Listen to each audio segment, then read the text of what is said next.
dibangun pada Masjid Qomah. Dan yang kedua, Rasulullah SAW, sahabat Utsman. سبيل الدموع سبيل مريح تنهد يا صاحي كي تستريح وغص الدعاء الخفي الصريح يسعك الفضاء الرحيم. Nah, sahabat Istra, yang di belakang kita ini adalah Masjid Al-Ghamamah atau nama lainnya adalah Masjid Al-Mushalla. Kenapa dinamakan Masjid Al-Mushalla? Karena dulu Nabi dan para sahabatnya melakukan sholat-sholat yang memang harus dilakukan di tanah lapang. Antara lain adalah sholat Id dan sholat istisqa, yaitu sholat meminta hujan di sini.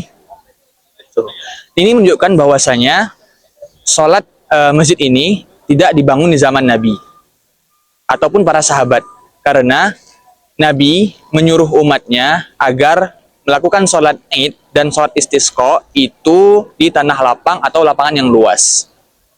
Dan juga masjid ini tidak mendapatkan fadilah 1000 kali sholat, kecuali jika Masjid Nabawi itu diperluas lagi hingga menyentuh area ini.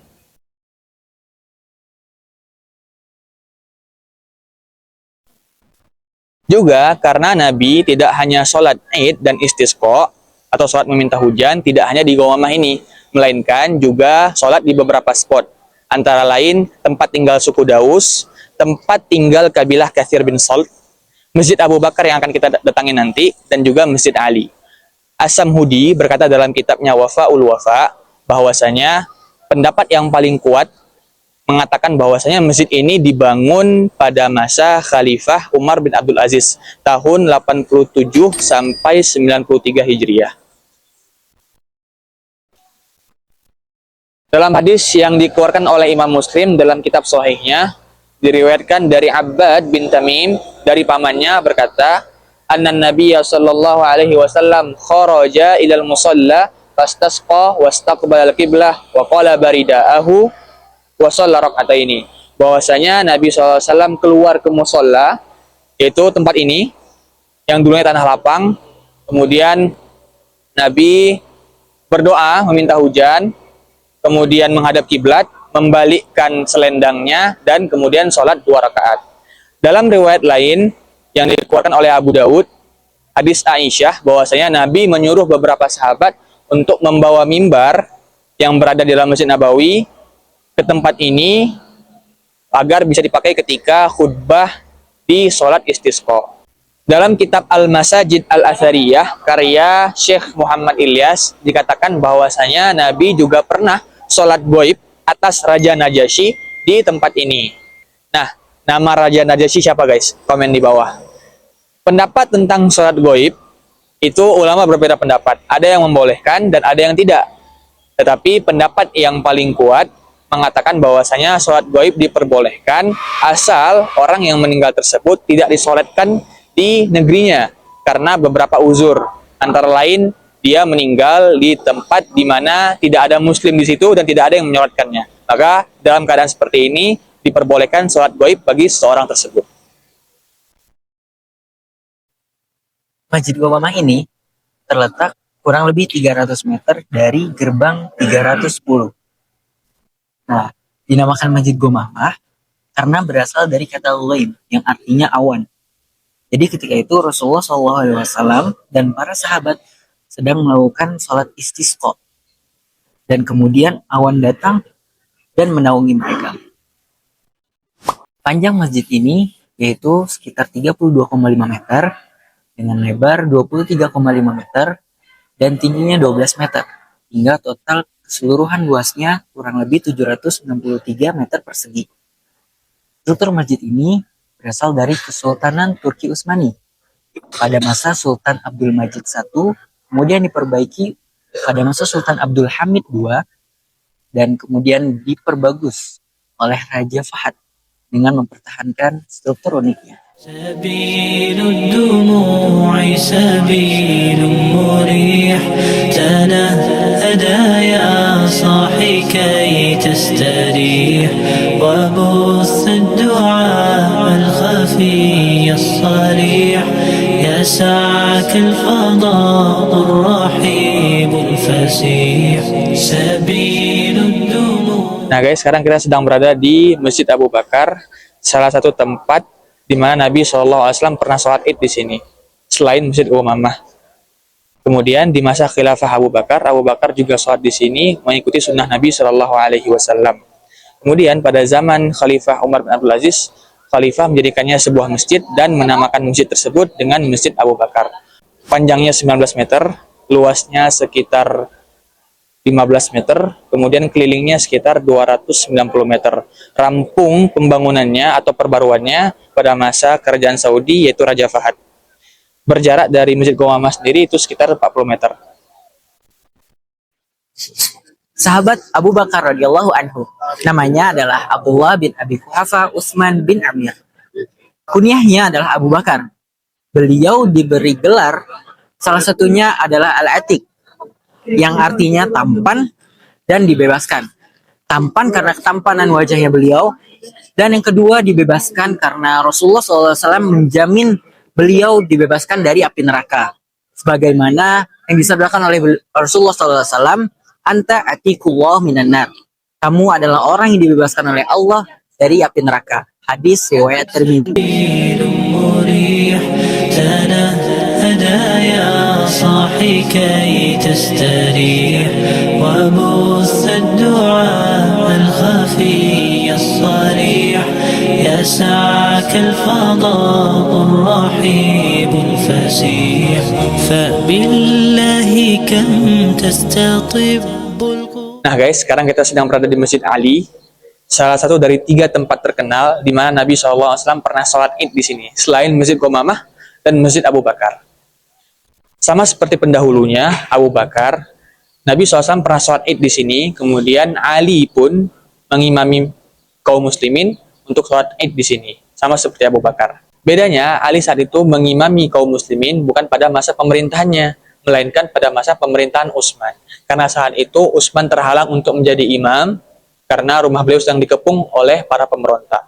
Rampung perbaikan masjid itu terjadi pada zaman Raja Fahad 1411 Hijriah atau 1991 Masehi, sama seperti perbaruan atau perbaikan Masjid Qomamah dan Masjid Abu Bakar. Asam Hudi berkata dalam kitabnya bahwasanya Masjid Ali ini pernah hancur sampai tak bersisa, kemudian dijadikan perkuburan bagi jamaah haji yang meninggal pada saat itu. Kemudian Gubernur Madinah Zainuddin Doghim Al-Mansuri itu merenovasi ulang, membongkar kuburan tersebut dan memindahkannya pada tahun 811 Hijriah. Sahabat Ali bin Abi Thalib radhiyallahu anhu, namanya adalah Ali bin Abi Thalib bin Abdul Muthalib. Kunyahnya Abul Hasan, yaitu ayah dari cucu Rasulullah SAW, Hasan dan Husain.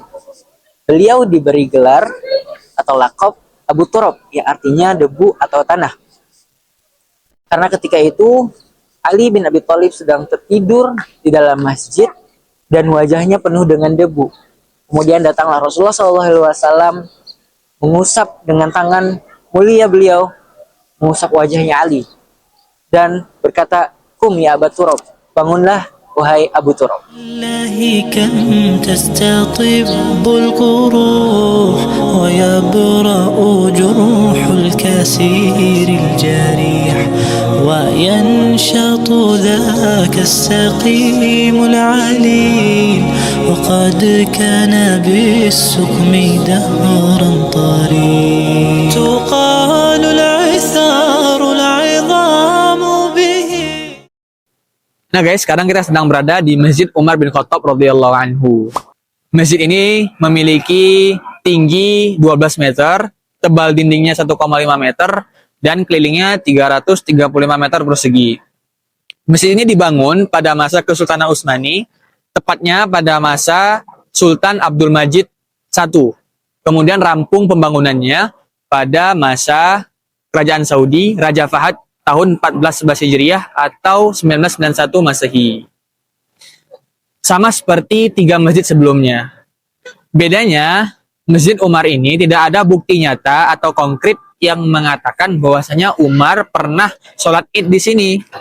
Melainkan hanya sebagai sebuah penghormatan terhadap Umar karena sudah dibangun dua masjid khalifah lainnya. Sahabat Umar bin Khattab radhiyallahu anhu, namanya Umar bin Khattab bin Nufail bin Abdul Uzza. Kunyahnya Abu Hafs. Beliau diberi gelar salah satunya adalah Amirul Mukminin, yang artinya pemimpin orang-orang beriman. Nah, beliau adalah orang pertama yang mendapatkan gelar tersebut. Kenapa Abu Bakar nggak dapat gelar Amirul Mukminin? Nah, ini teman-teman, karena gelar Abu Bakar adalah Khalifatul Rasulillah SAW atau pengganti Rasulullah SAW. Nah, sebenarnya Umar bin Khattab juga gelarnya adalah Khalifah Rasulullah, pengganti Rasulullah, karena beliau adalah pemimpin yang kedua setelah Abu Bakar. Tapi ditakutkan kepanjangan pemimpin setelahnya jadinya Khalifah Rasulullah. Nah, itu dia alasan kenapa Umar dijuluki atau diberi gelar sebagai Amirul Mukminin. Dan yang kedua, gelarnya adalah Al-Faruq, karena ketegasan beliau dalam membedakan mana yang hak dan mana yang batil. ككبش ذبيح بذكر الإله تطيب الحياة تسر أسارير وجه صبيح تسر أسارير وجه صبيح سبيل الدموع سبيل. Nah guys, sekarang kita sedang berada di masjid yang paling terakhir dalam konten ini atau dalam video ini, sekaligus menjadi masjid yang paling terakhir dibangun daripada masjid lainnya yang berada di sekitar Nabawi. Juga menjadi masjid yang paling jauh dari Masjid Ghamamah, berjarak 322 meter atau sekian meter dari Masjid Ghamamah. Masjid ini bernama Masjid Utsman bin Affan radhiyallahu taala anhu, dibangun oleh Syekh Shadaqah Hasan Khoshikji pada abad 15 Hijriah, dan beliau mewakafkan masjid ini kepada bagian administrasi wakaf kota Madinah agar dijaga dan dilestarikan. Syekh Shadaqah sendiri itu adalah sekretaris pertama kota Madinah. Masjid ini dinamakan Masjid Utsman bin Affan radhiyallahu anhu karena sebagai penghormatan terhadap Khalifah Utsman bin Affan, sama seperti Masjid Umar bin Khattab sebelumnya. Dulu katanya sudah dibangun atau sudah berdiri sebuah masjid sebelum berdiri Masjid Utsman ini. Namanya Masjid Syekh At-Tajuri, milik seorang syekh yang berasal dari Maroko. Kemudian dia menuntut ilmu, belajar di kota Kairo, di Al-Azhar, Mesir.